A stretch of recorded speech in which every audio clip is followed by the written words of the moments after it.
Hello everyone, welcome to my class. And dear students, as you know, we are running on chapter 9. The chapter name is A Special Experience 1. Okay, तो अभी यही special experience part 2 भी है जो आपका chapter 10 है. तो अभी हम इसको अंडरस्टैंड करेंगे. इसका फर्स्ट पैराग्राफ आई थिंक मैं एक्सप्लेन कर चुकी हूँ और शॉर्टली मैं आपको फिर से बता देती हूँ कि एक पर्सन होता है जिसको स्वतंत्रता सेनानी जो होते हैं, पॉलिटिकल सेनानी जो होते हैं, उनको शरबत और पान पिलाने और खिलाने के लिए उस एक पर्सन को 1 साल की पनिशमेंट मिलती है जेल में रहने की. तो यही कहानी है. इसमें जो नरेटर है, जो हमें कहानी सुना रही है, वो उस पर्सन की वाइफ है जिसको सज़ा मिलने वाली है. ओके, तो मैंने कल यहाँ तक एक्सप्लेन कर दिया था आपको. जैसे कि जो जितने लोग थे वहाँ पर, पॉलिटिकल जोश जो था लोगों में, पूरे टाउन के लोगों में, वो ऐसे जोश भरा हुआ था जैसे कि कोई भयानक जो जीव होता है वो किसी पिंजरे में बंद हो और उसमें बंद होकर वो अपनी पूंछ को जोर जोर से ज़मीन में मार रहा हो. दे ड्रैग्ड हिम हैंड कव्ड, वो उसको हथकड़ी पहनाकर खींच कर ले जा रहे थे. Suddenly there was a pin drop silence, अचानक से वहाँ पर बहुत शांति हो गई. But there was a meal storm in my head and I felt as I was melting away into nothing.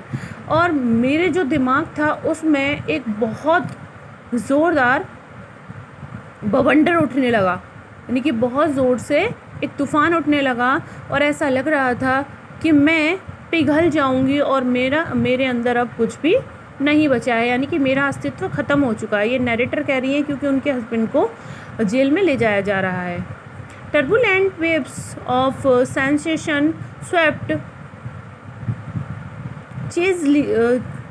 चीज़लेजली over my hair pulsating body. मेरे पूरे शरीर में जैसे तूफ़ानी लहरों की अनुभूति हो रही थी, यानी कि मेरे पूरे शरीर में ऐसा लग रहा था कि कितनी ज़ोर से हलचल मची हुई है क्योंकि उसके हस्बैंड को पनिश किया जा रहा था. I had never felt so proud in my life before. इतना गर्व मैंने अपनी पूरी ज़िंदगी में कभी भी नहीं महसूस किया था. I had this strange reaction of contempt for the court. मैंने इस तरह का जो अलग तरीके का जो रिएक्शन मुझे वहाँ कोर्ट में फील हो रहा था. For the British officers pompously, Anscombe said in his chair, and for the police constables in their zari embroidered red turbans. वहाँ पर ब्रिटिश जो ऑफिसर बैठे हुए थे और वहाँ पर पुलिस वाले भी थे जिन्होंने खाकी वर्दी पहनी हुई थी और उन्होंने रेड कलर की टर्बन यानी कि पगड़ी भी लगाई हुई थी. इन सब के होते हुए मेरे पति के साथ नाइंसाफ़ी हो गई. मुझे इस तरह से मेरे शरीर में जो एक तूफ़ान की लहरें उठ रही थी. I wanted to crush forward and touch the feel of my husband and sacrifice my life for the cause of the age post. मैं चाहती थी कि मैं अपने पति के पैरों को छू लूं और मैं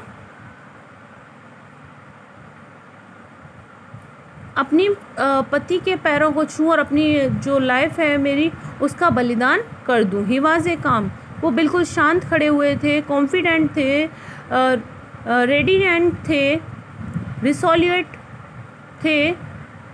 जो मेरे पति थे वहाँ पर खड़े हुए थे, बिल्कुल शांत थे और ऐसे लग रहा था कि वो बहुत ही वैभवशाली और बहुत ही दृढ़ निश्चय वाले पर्सन खड़े हुए हैं. No rather on his lips there played mind revitalizing energizing flickers of a smile. उनके चेहरे पर एक बहुत ही मन द्रवित ऊर्जा वाली, एक बहुत ही सुंदर सी मुस्कान झलक रही थी। यानी कि मेरे पति को पनिशमेंट भी मिलने वाला था, फिर भी उनके चेहरे पर ऐसा नहीं दिखाई दे रहा था कि उन्हें कुछ दुख हो रहा है। A year's hard labor for this pretty offense। 1 साल की सज़ा सिर्फ इस छोटे से अपराध के लिए। What a mockery of justice। किस तरह का न्याय है ये। What an altar। किस तरह की बलिवदी है। Surprise to and what a sacrifice. और किस तरह का बलिदान है, यानी कि किस तरह की बलि मांगी जा रही है, किस तरह का बलिदान देना पड़ता है, कैसा न्याय हो रहा है यहाँ पर। I was surprise to commit 100 such pretty offences. मैंने सैकड़ों अपराध देखे, लेकिन इस तरीके का अपराध कभी नहीं देखा।